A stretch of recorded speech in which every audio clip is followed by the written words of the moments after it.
Are electric vehicles actually cleaner than gasoline vehicles? In order to find out if EVs are in fact cleaner than gasoline-powered vehicles, we need to look at the amount of emissions generated by both types of vehicles. The best way to do this is to examine the entire life cycle of the vehicles, from production to driving and to the end of the useful life of the vehicle or its disposal. Let's first look at the production stage.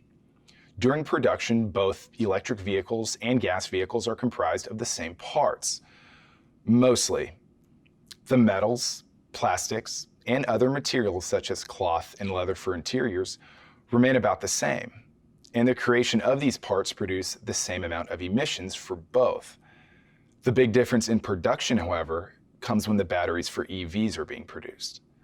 According to the Union of Concerned Scientists, a gasoline car during the manufacturing stage generates about 7 tons of emissions. Electric cars, on the other hand, produce 8 tons of emissions during its manufacturing stage.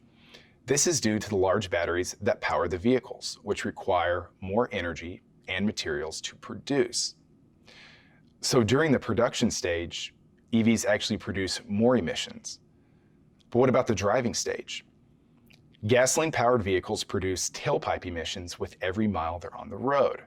On top of tailpipe emissions, before gasoline can ever be sold at gas stations, it first has to be extracted, refined, and transported, all of which uses more gasoline and produces more emissions. EVs, on the other hand, don't produce any tailpipe emissions, but instead run on electricity that powers the vehicle's battery. In order to determine the amount of emissions an EV produces during this stage, we need to look at the fossil fuels that are burned during the production of electricity. According to the U.S. Department of Energy, a gasoline-powered car produces 11,435 pounds of annual emissions. The national average for an electric car is only 3,774 pounds, nearly 1/3 the amount. This even takes into consideration states like West Virginia, which gets 88% of its electricity from coal. To bring this closer to home, here within SWEPCO's 3-state territory, EV drivers reduce annual emissions per vehicle by an average of 180%. This is due to the diverse electricity mix we have and our commitment to renewable energy.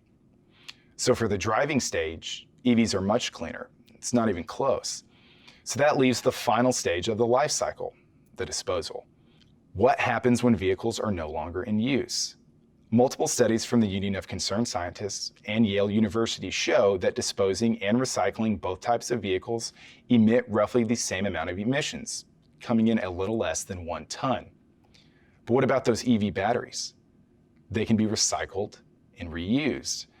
SWEPCO's parent company AEP has partnered with Honda and Nissan to repurpose and reuse old EV batteries.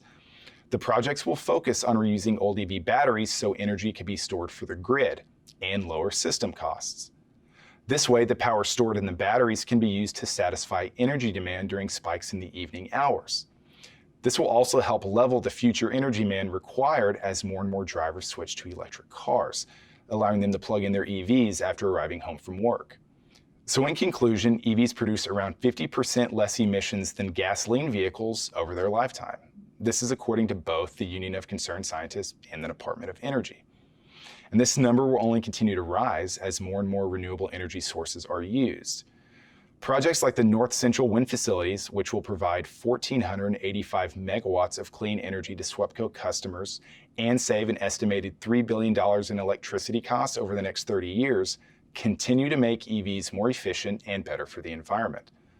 For more information on the benefits of EVs, please visit swepco.com/drive.